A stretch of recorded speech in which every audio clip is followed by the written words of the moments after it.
Eddie Hearn finally breaks his silence regarding Turkey's new law, his new rule that ring and Riyadh events will not allow runners.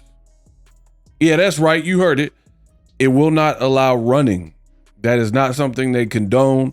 They don't find that to be boxing or entertaining. So Eddie Hearn, who has pretty much put his whole stable on ring and Riyadh season cards in recent memory, he was asked about Turkey's comment and what he feels.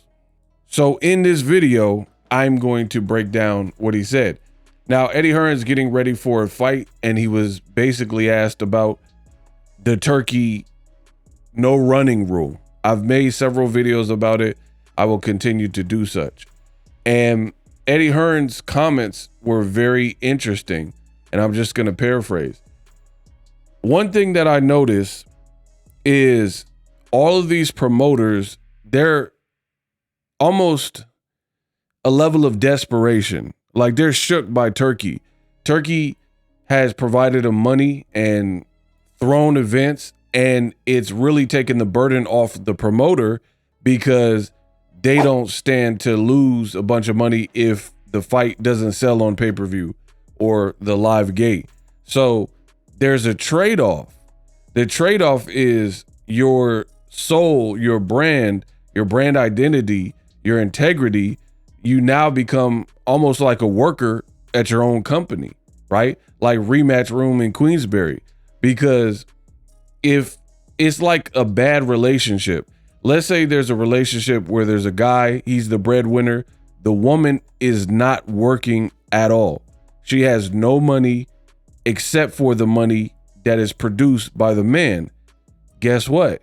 If the guy is abusive or even verbally abusive, then some women feel confined and they feel trapped because they don't have money to necessarily bounce and like move out and restart.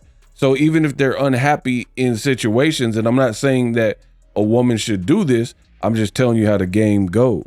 But if a woman feels trapped, then it's going to be harder for her to bust that move if she feels like this guy is the supply chain, and even though I'm unhappy in the relationship, he has power given the fact that he takes care of everything, and I don't have a car of my own. I wouldn't be able to afford rent on my own. So that can become overwhelming. So you end up seeing people in those relationships stay, even if they don't want to, unhappily, because they feel like they don't have an easy out and they don't see the silver lining.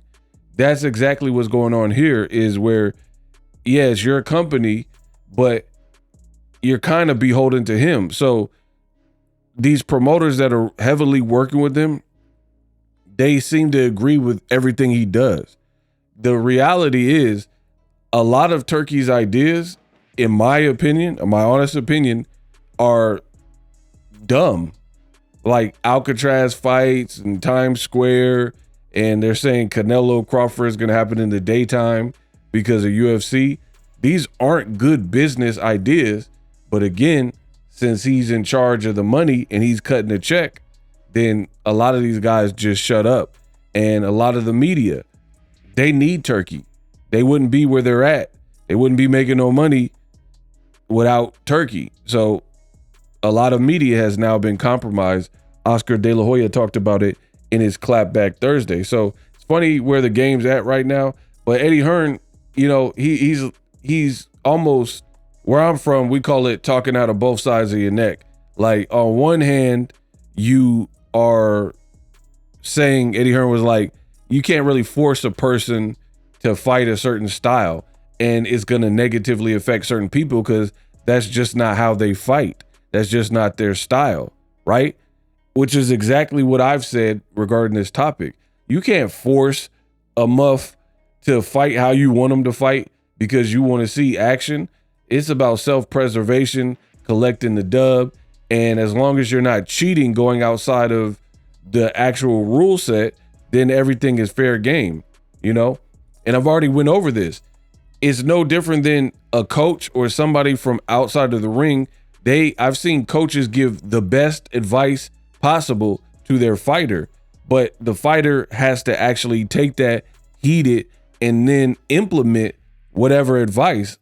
Other than that, it's just advice. I've seen people, coaches, trainers, tell the fighter exactly what to do and what not to do, and then the next round they get knocked out because they totally didn't listen and they were on some AWOL stuff. So the point is, anybody who's not in the ring, an outside voice, even if it's your own corner, or in this case, Turki, it can't and won't influence the human nature of boxing when you're in there. If a guy is like bludgeoning you and you're hurt and your family's in the front row and you feel like thousands or millions of people are watching, it's easy for someone on the sideline to say, get up or fight harder and, you know, slug it out and all this stupid stuff. But again, that's just peanut gallery stuff. And the reality is nobody wants to get knocked out on pay-per-view or on a big card. It is what it is. So even though Turki's idea might be well-intentioned in terms of like, hey, we want better fights, better cards, it's just simply not going to work. And Eddie Hearn pretty much said that, but then he goes because he doesn't want to offend Turki because Turki's breading him out. And then Eddie Hearn says something to the effect of like, oh, but it's Turki, he's paying for it, and you got to entertain the fans. So on one hand, you're saying exactly what I said, which is the truth. You can't force people to fight how you want. But then you are like trying to kind of side with Turki as if this stupid stuff makes sense. I'm telling you, again, the delivery is all wrong.